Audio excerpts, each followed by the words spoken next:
Welcome to New Mexico Black Rifle Operators Union. I'm your host, Sean.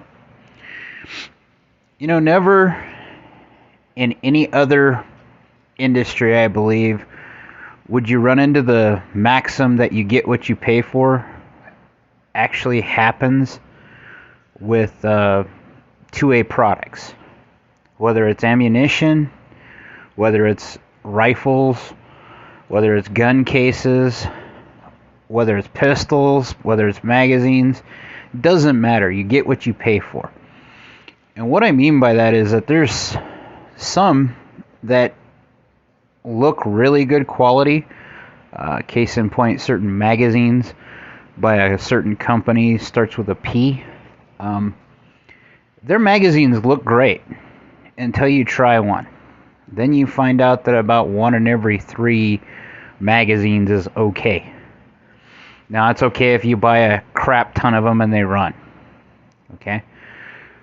But what I'm very pleased at saying when it comes to this is I have a friend who I ran into today, again, who manufactures or is getting into the space where he can manufacture ammunition and firearms.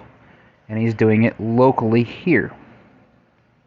Now, what's so interesting about this is I've got to shoot his ammunition in some of his guns as well as some of mine for testing to make sure they'll cycle in every gun possible, is basically what he's trying to do.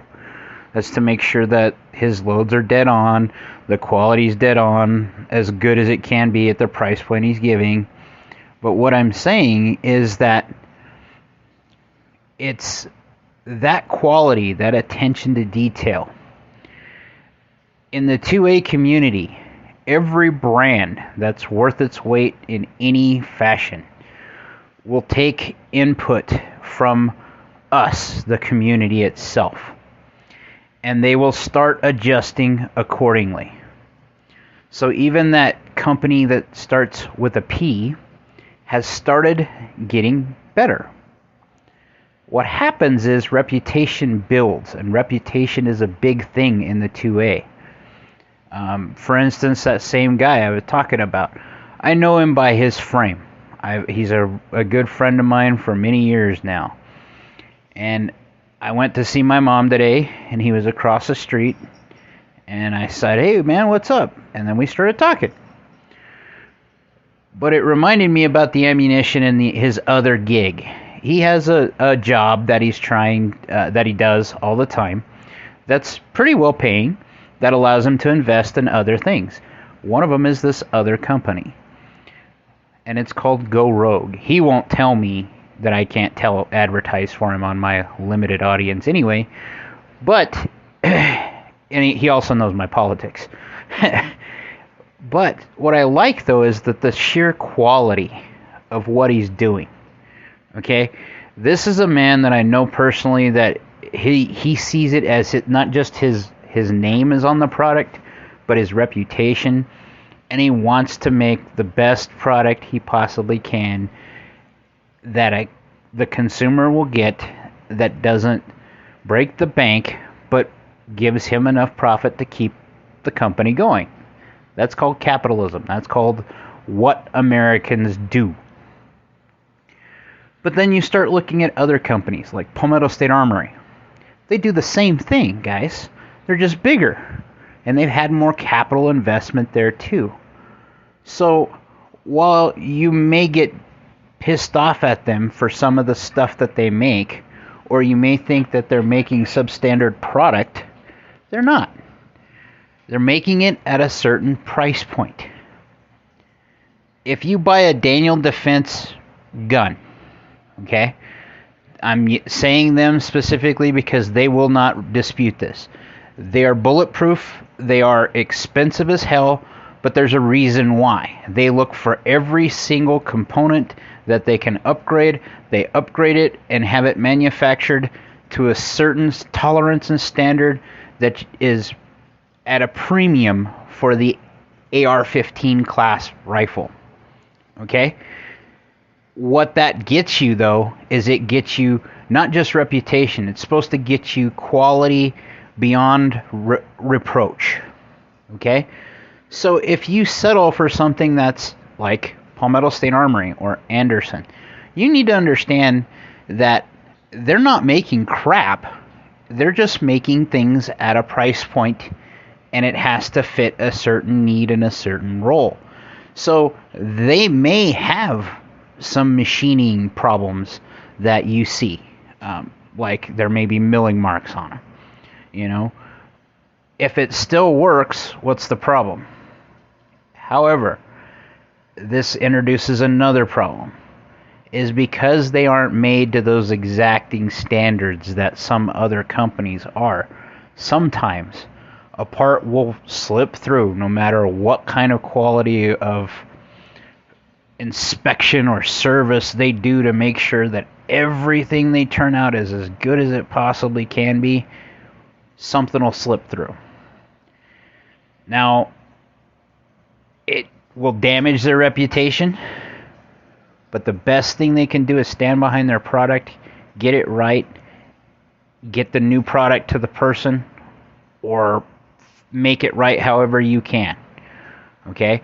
But in addition to that, if it's a continual problem, and this goes for a certain American AK manufacturer that isn't Palmetto State Armory, if they take input from people and they see multiple influencers speaking about their quality and they don't take input and adjust how they are making said product, then it's going to have a reputation that no matter what they do to fix it in the future, because it's been through multiple iterations, they will see the 2A community will see it as crap. Okay? With that, what I'm talking about is that there's a certain American kind of importer slash manufacturer that has now made improved AKs with bulged trunnions like what you would get from Yugoslavian AKs. So what that tells me is that they started looking at where their weaknesses were and where they could get maybe some technical help. And since there was Zastava was one of the companies there that had been, who is a Serbian AK company, that's where Yugoslavia is now, or was, they may have lent some help to this company and made their product better as competitors, probably at a licensing point, because Zastava usually deals with military arms anyway. So making civilian weapons is just icing on the cake for them. So in the American parlance, Zastava AKs are considered good to go, but kind of lower end. They shouldn't be, especially nowadays. The only thing is that makes them a little funky is you're going to have to find Yugo furniture, which isn't standard AKM furniture. But what I'm getting to is that reputation. Zastava had made bad products back in the day. You can check AKOU's videos for that one, where it made it through the gauntlet just to find out that it had a cracked receiver.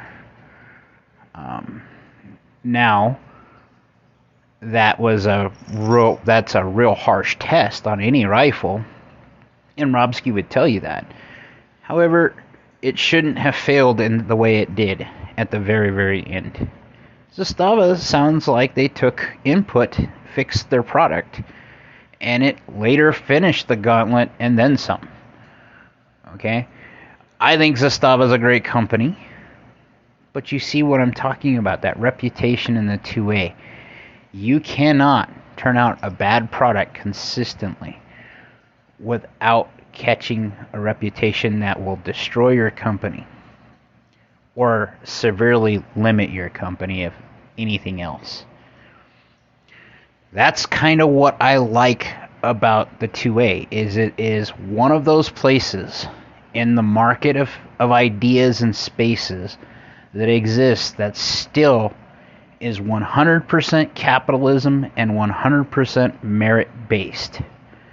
If you are always on your game, you are always correcting yourself, always willing to learn, and always willing to back what you say, most people, and I say this, the 2A itself will back those people because those are our people. That's why I love the 2A community, is that reputation, that product. You know, you may have heard of like a product that isn't that great, okay? But you've looked into it just because you wanted to see what the price point was for this cheap pistol, okay? And why it was so bad or why it was so good. Then you find out that if you do some work with it, and you should expect that for a $100 pistol, and you check out your magazines like you should for every gun, just because, well, if you're going to bet the farm on it, it needs to run, that the little $100 pistol will work and do exactly what it's supposed to do. And for someone that isn't endowed with a lot of cash and just needs something for defense, why not? And no one in the 2A should be looking down on them for that, because eventually, if the need arises or they see the need as a bigger need, they'll find a way to upgrade. We should be encouraging them. I think about this stuff all the time. The other thing I think is weird in the 2A community, but it's kind of cool and kind of bad if you are one of these guys, you become a gun guy for someone who's in the community. And what I mean by that is you become a mentor, which is really cool, but then they'll ask you really weird technical questions, and unless you're really weird and technical, sometimes you have to say, I really don't know. Or you may have an answer, but it'll lead to some more investigation. I say that because